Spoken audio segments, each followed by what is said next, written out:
Hi అండి, అందరికీ ఉగాది శుభాకాంక్షలు. నేను భక్ష్యాలు చేయడానికి గోధుమ పిండి అయితే కలుపుతున్నాను. పండుగ స్పెషల్ అయితే పూర్ణాలు భక్ష్యాలు చేస్తున్నాను.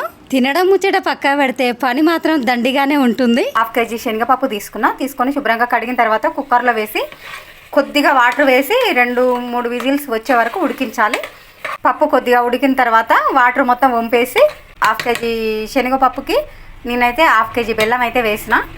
పప్పు ఉడికిన తర్వాత బెల్లం వేసి ఈ విధంగా ఉడికించాలి. ఇదిగోండి, బెల్లం కూడా కరిగింది, పప్పు కూడా మెత్తగా అవుతుంది. కొంచెం దగ్గరికి అయ్యే వరకు ఉడికించాలి. పప్పు ఉడకక ముందే బెల్లం వేసి ఉడికిస్తే పప్పు అయితే ఉడకదు. అందుకే పప్పు ఉడికిన తర్వాత బెల్లం వేసుకోవాలి. వేసిన తర్వాత ఇలా దగ్గరికి అయ్యేంత వరకు అయితే మనం స్టవ్ మీద అయితే ఉడికించాలి. వేసిన తర్వాత మనం కాసేపు ఉడికిస్తే ఈ విధంగా గట్టిగా అయింది. మనం ఇప్పుడు ప్లేట్లోకి తీసుకొని చల్లారిన తర్వాత కొద్దిగా పప్పు ఉంది కదా, ఇది మొత్తం మనం మిక్సీకి అయితే వేసుకోవాలి మెత్తగా గ్రైండ్. గోధుమ పిండి నానబెట్టి పెట్టినా కదా కలిపి భక్ష్యాలు పూర్ణాలు 2 అయితే చేస్తున్నాండి. ఇదైతే దోశ పిండి అండి, బియ్యం మినపప్పు ఒకరోజు ముందే నానబెట్టి మిక్సీ పట్టి పట్టుకున్నా.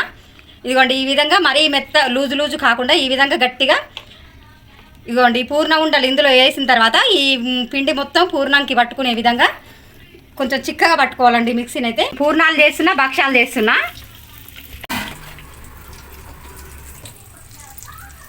ఈ పూర్ణాలు కాలేలోపు మనం భక్ష్యాలు కూడా చేసుకోవాలి. నేనైతే 2 ఒకటేసారి చేస్తున్నాండి, ఎందుకంటే మళ్ళీ టైం ఉండదు కదా, అందుకే పూర్ణాలు భక్ష్యాలు 2 చేస్తున్నా.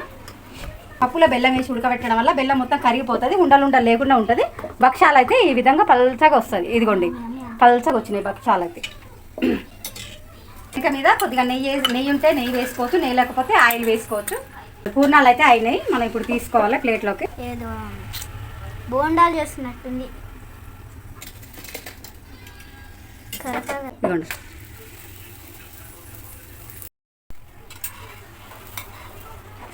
ఇదైతే కాలింది, మనం ఇందులోకి తీసుకోవాలి.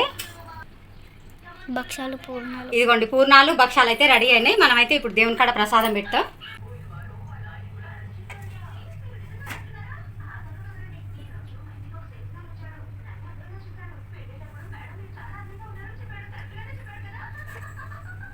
మమ్మీ పెట్టుకోనా?